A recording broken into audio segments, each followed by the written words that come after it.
వ్యూహ విభవ అంతర్యామి అక్షావతారం. పరంలో వేంచేసి ఉన్నారు.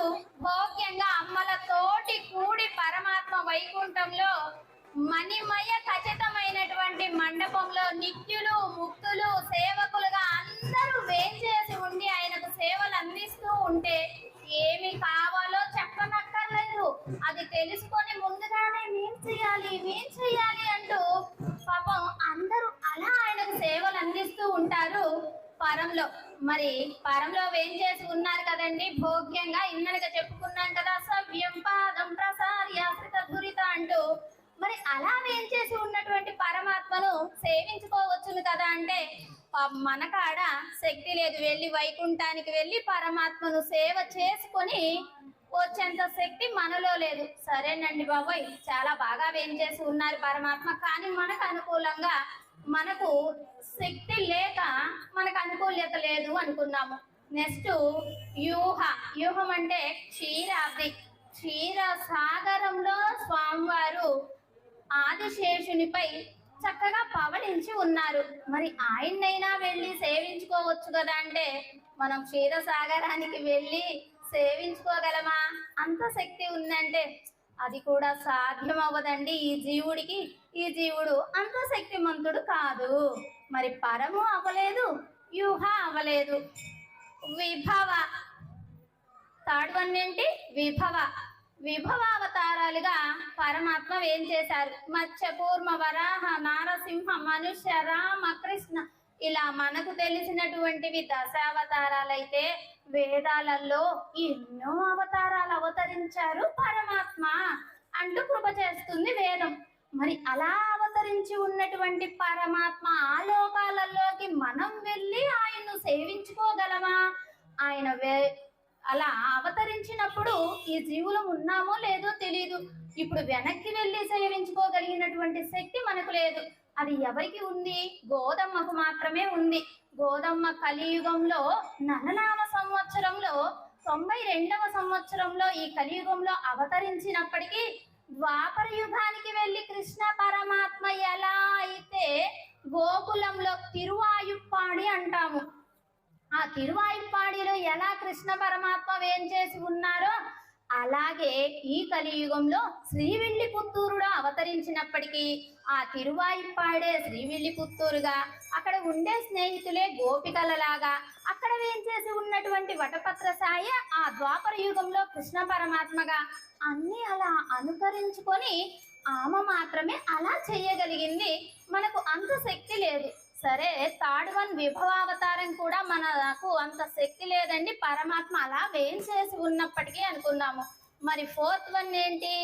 అంతర్యామి. అందరిలో ఉన్నాడు పరమాత్మ ఆత్మస్వరూపంగా. ప్రతి ఒక్కరిలో, ప్రతి జీవుడిలో 82 లక్షల రకాల జీవరాశులు ఈ భూమిపై ఉన్నాయి అంటే ప్రతి ఒక్క జీవుడిలో ఉన్నాడు పరమాత్మ అంతర్యామిగా. ఎలా?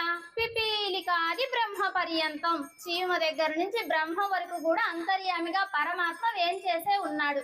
మరి అందరిలో అంతర్యామిగా పరమాత్మ వేంచేసి ఉన్నప్పుడు మరి అందరిలో కూడా మనము పరమాత్మను చూడగలుగుతున్నామా? చూడట్లేదు కదా.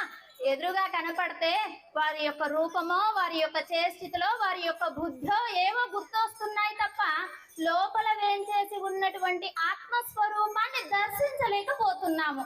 అంటే ఫోర్త్ వన్ కూడా మనకు ఉండేటటువంటి కామ క్రోధ లోభ మోహ మదమాశ్చర్యాలు, అర్షడ్వర్గాలు, స్వార్థము, నాది నేను అనేటటువంటి అహంకారం మమకారాలు అడ్డు వచ్చి ఎదురుగా ఉన్న వారిలో పరమాత్మ వేంచేసి ఉన్నాడని తెలిసినా కూడా ఆ పరమాత్మను దర్శించలేక సేవించలేక ఉన్నాము.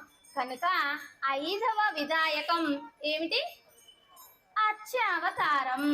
పరమాత్మ భోగ్యంగా ఆలయంలో వేంచేసి ఉన్నారు అర్చారూపంగా.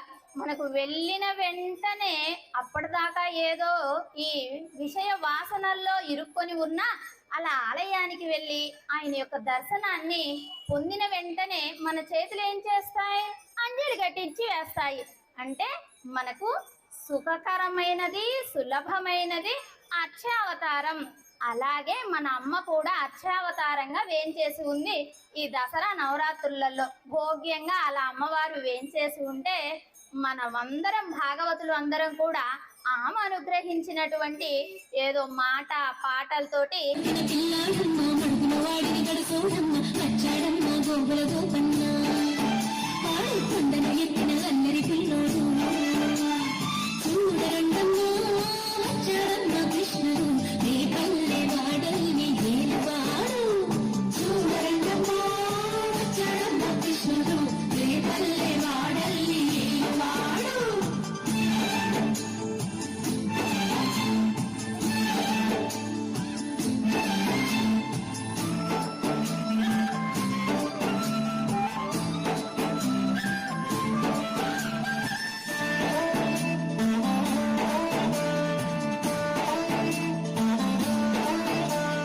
చీరలు దోచిన చిన్నోడమ్మ కాళ్ళ చేతల పిడుగోయమ్మ వచ్చాడమ్మ పిడుగుల కిట్టయ్యా చీరలు దోచిన చిన్నోడమ్మ కాళ్ళ చేతల పిడుగోయమ్మ వచ్చాడమ్మ పిడుగుల కిట్టయ్యా చూడండమ్మ వచ్చాడమ్మ